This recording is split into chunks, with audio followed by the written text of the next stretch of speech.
We're talking about Christmas songs because obviously it is Christmas season, and there's one reason I wanted to talk about Christmas songs specifically with Alan, and that was because if I go, oh, the weather outside is frightful.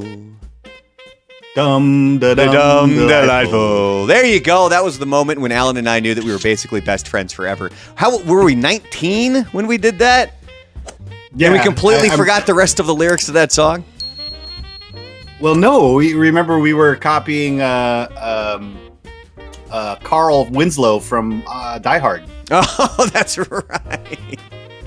I forgot about that part of the story. So the songs that I put up on a poll up on YouTube, it was the Christmas song, Let It Snow and Sleigh Ride. And I did this poll a little bit differently, where I said if you could pick one of these songs to get the boot, to never have to hear it again, which one would you pick? But there's a very specific reason that I chose these three songs, because even though we relate them all to Christmas season and winter, all three of these songs were actually written in the middle of the summer. And the reason that they were written in the summer is because it was really, really hot. And the composers were trying to stay cool by thinking cool.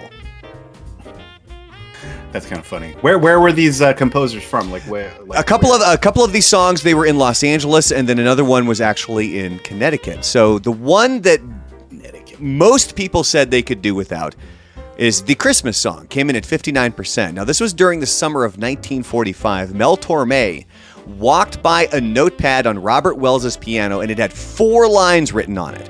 And I'm going to ask you if you can fill in the blanks. Chestnuts. Okay. It's just, there's one word. There you go. It's just one word after that. And you got it right there. Hold on. Where's my bill? Son of a bitch. Ding, ding, ding. Jack Frost. Nipping. Yuletide. Ooh, this is where it gets tough. Oh.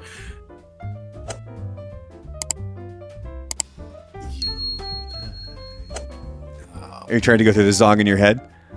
Yeah, but I can't. It's like I'm drawing a blank on this song. I'm not carols. A big Christmas Yuletide carols. Carols. And this final one, not necessarily politically correct. Folks dressed up like Eskimos. Was it the politically correct comment that I gave you there? So here in the year 2022, the 1961 Nat King Cole recording was selected by the Library of Congress for preservation in the United States Recording Registry as being culturally, historically, and aesthetically significant. And when Robert Wells was writing those lines, he wasn't writing lyrics to a song. He legitimately was just trying to think of things that would help him stay cool. And I looked up the temperatures in Los Angeles for that summer of 1945. You'd think it would be hitting 105, 108. No, it was like 90s. Wow. But they didn't really, like AC wasn't necessarily, something that was really cranking out. So regardless, it's still going to be hot.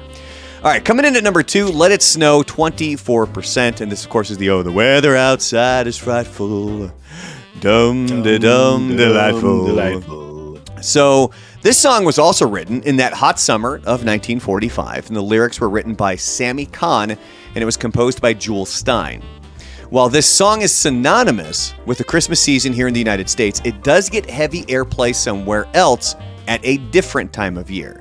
Can you name the place or the time of year that it gets heavy airplay? Think about the song, Let It Snow. I would think it's Siberia and all year round. No, it's the Southern Hemisphere, because their winter is June, July, and August. And more specifically, down in New Zealand, they play it for Matariki. I'm hoping I pronounced that right. That marks the beginning of the new year of the Maori calendar. Oh, that's cool. And this is something that was always weird when I would record with Shim, who lives down in Australia. Christmas season would hit, we're bundling up, and it's like 100 degrees outside down there. It's kind of like watching Bad Santa. That was something that always intrigued me about Bad Santa, when he's walking through the parking lot of the mall in Arizona, and you can see the heat coming up off of the asphalt, and he's in the Santa costume. It always blew my mind. But then, of course, I've lived in Florida and Texas now, where it is hot during Christmas. Well, not hot during Christmas, but it's warmer than what I was used to. Warmer.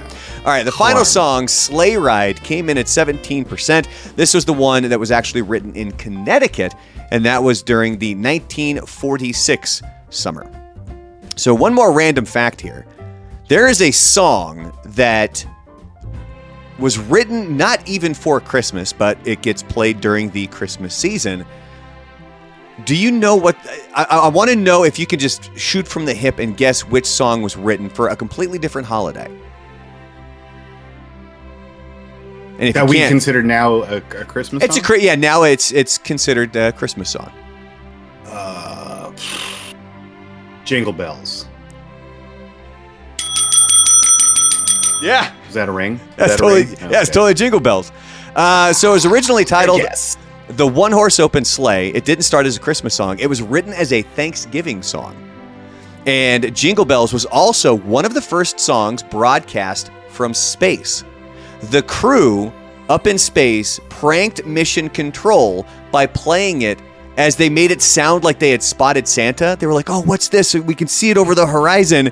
And then it went into playing Jingle Bells. Oh, wow. Funny guys, those astronauts. They're funny guys. All right, so that's going to do it for this video. Coming up, we're going to be talking about Steve Martin's best movies. Obviously, we had one of his movies was just a big deal a few weeks ago, as Planes, Trains, and Automobiles. I would say is arguably the best / most well-known Thanksgiving movie. Like, there's not a ton of Thanksgiving movies that a lot of people watch. Thanksgiving movies. But Planes, Trains, and Automobiles, so we're going to cover that.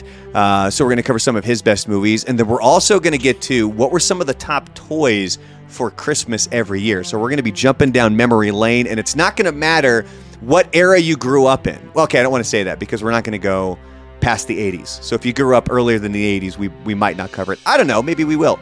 But think about what you had that waiting for you that Christmas morning that was like the biggest gift ever. I can name one of mine right now. It was Castle Grayskull. That was such a good Christmas. So we're going to be covering all that stuff coming up here. And again, if there's a fact that we got wrong, if there's something that you want to complain about, or if you want to compliment us on something, make sure you comment below, click the like button, and also make sure you click that bell so when you know we're here and when we go live so you can watch us win on Warzone again, because that's going to happen. Oh, yeah. Yeah.